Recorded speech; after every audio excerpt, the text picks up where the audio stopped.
is actually somewhat personal.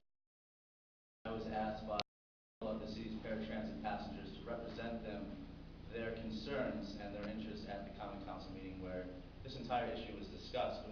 What this gentleman, I'm sorry, your name was? Tony. Tony, what Tony's talking about is the fact that the former director of Oneonta's public transportation system was basically trying to create a more efficient program, and in doing so, he took away the city's paratransit passengers' buses.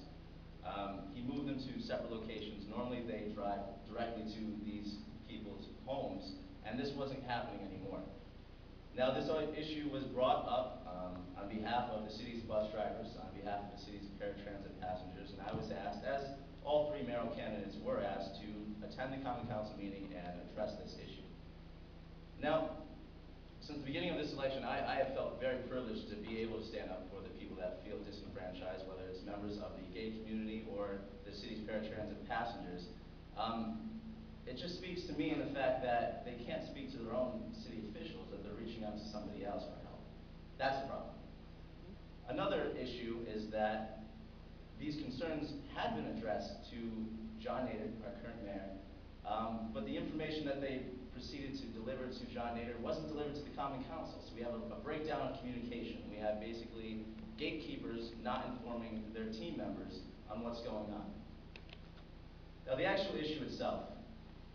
Now, I grew up in very humble beginnings, and I grew up having to take the bus.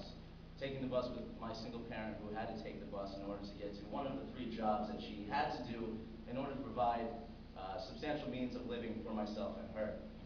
I can tell you firsthand that taking the bus is not an act of luxury, but out of necessity.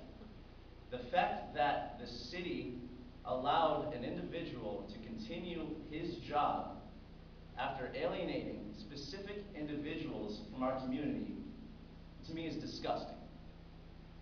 I think about the woman